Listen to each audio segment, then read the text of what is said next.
অনেকে হয়তো ঘটনা জানেন, আমাদের পার্শ্ববর্তী দেশ ভারতের মধ্যে এক নাস্তিক নবীর দুশ্মন একটা বই লিখেছিল।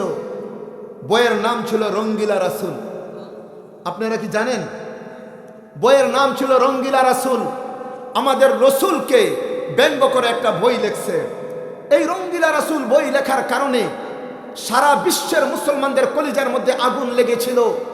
ওই দিন বাংলাদেশের মধ্যে আন্দোলন হয়েছে, মিছিল মিটিং হয়েছে, ভারতে মিছিল মিটিং হয়েছে, পাকিস্তানে মিছিল মিটিং হয়েছে, প্রত্যেকটা মুসলিম কান্ট্রিতে মিছিল মিটিং হয়েছে। তার শাস্তি চাই, নাস্তিকের শাস্তি চাই, ওই লেখকের শাস্তি চাই। কিন্তু ভারতের এক নওজোয়ান যুবক, তার ভিতরে রসুলের প্রেম, তার ভিতরে নবীর ইশক ছিল।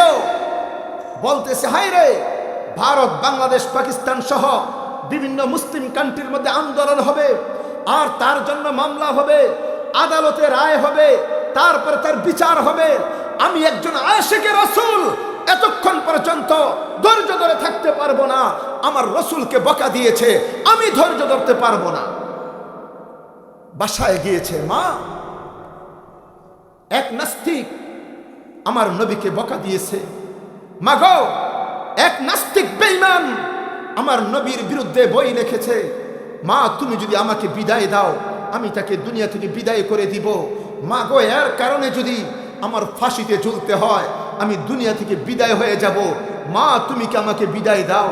ছেলেটা যেমন, মাটা তেমন। মা বলতেছে, সন্তান, ওই রসুলের দুশ্মনকে হত্যা করার কারণে তোমার যদি ফাঁসিও হয়ে যায়, আমি মা মেনে নিব। হাসরের ময়দানে আমি বলবো, আমি শহীদের মা। সন্তান, যাও, জান্নাতের মধ্যে দেখা হবে। এই নবীর দুশ্মনকে দুনিয়া থেকে বিদায় করে দাও। যুবকের নাম ছিল ইলমুদ্দিন। যুবকের নাম ইলমুদ্দিন। এক তরবারি নিয়ে, কোমরের মধ্যে এক তরবারি নিয়ে সরাসরি নাস্তিকের অফিসে যাওয়ার পর বলতেছে, আপনি কি ওই লোক যিনি আমাদের নবীর নামে ব্যঙ্গ করে রঙ্গিলা রাসূল নামের বই লিখেছেন? ওই লোক মুস্কি হেসে বলে, যুবক, তুমি আসছো কেন? জানো না আমি তো লিখছি, আমার বিরুদ্ধে সারা দেশের মধ্যে আন্দোলন হইতেছে, মামলা হবে, আদালতে রায় হবে, আদালতে বিচার হবে, তুমি আসছো কেন? নবীন নওজোয়ান যুবক বলেন, হে নবীর দুশ্মন, মিছিল মিটিং হচ্ছে, আদালতে মামলা হবে, রায় হবে, বিচার হবে, সমস্ত মানুষ অপেক্ষা করবে বিচারের জন্য, সমস্ত মানুষ রায় দেখবে, বিচার দেখবে। আমি একজন আশিকে রসুল, আমি একজন নবী প্রেমিক, এতক্ষণ পর্যন্ত ধৈর্য ধরা আমার দ্বারা সম্ভব না।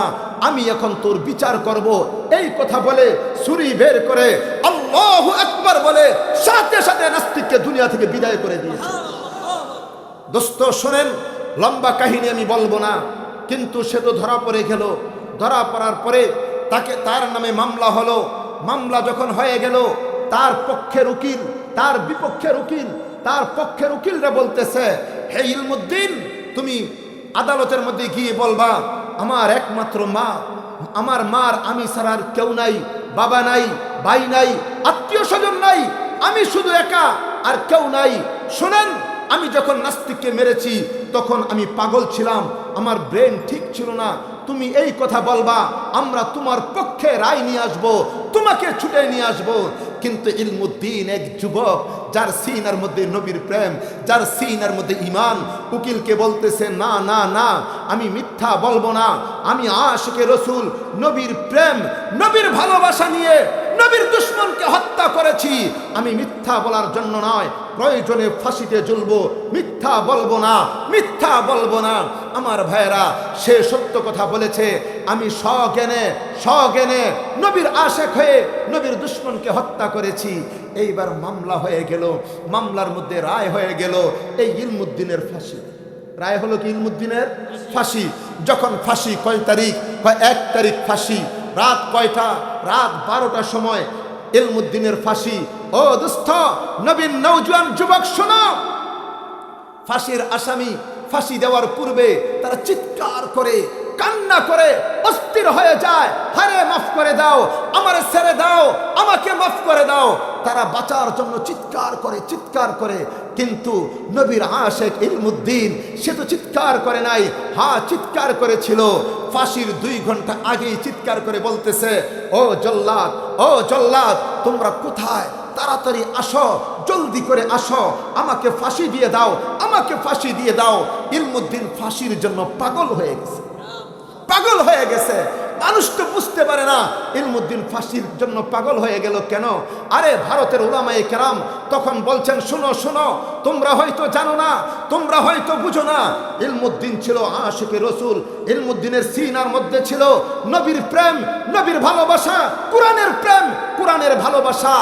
ইলমুদ্দিন তার ফাঁসির 2 ঘন্টা আগে আমার মালিক, আমার আল্লাহ তার চোখের পাওয়ার এত বাড়িয়ে দিয়েছেন, তা সে ভারতের কারাগার থেকে দেখতেছিল, তার চোখের পাওয়ার এত বেড়ে গিয়েছিল, দেখতেছিল মদিনাতুর রাসূল রাসূলুল্লাহ সাল্লাল্লাহু আলাইহি ওয়াসাল্লাম মদিনার রওজা থেকে জান্নাতের ফুলের মালা নিয়ে অপেক্ষা করতেছিল। আমার আশিক ইলমুদ্দিন, আমার আশিক ইলমুদ্দিন, তুই দুনিয়া থেকে চলে আয়, দুনিয়া থেকে আসবি, আমি নবী জান্নাতের ফুলের মালা দিয়ে তোকে বরণ করে নিব।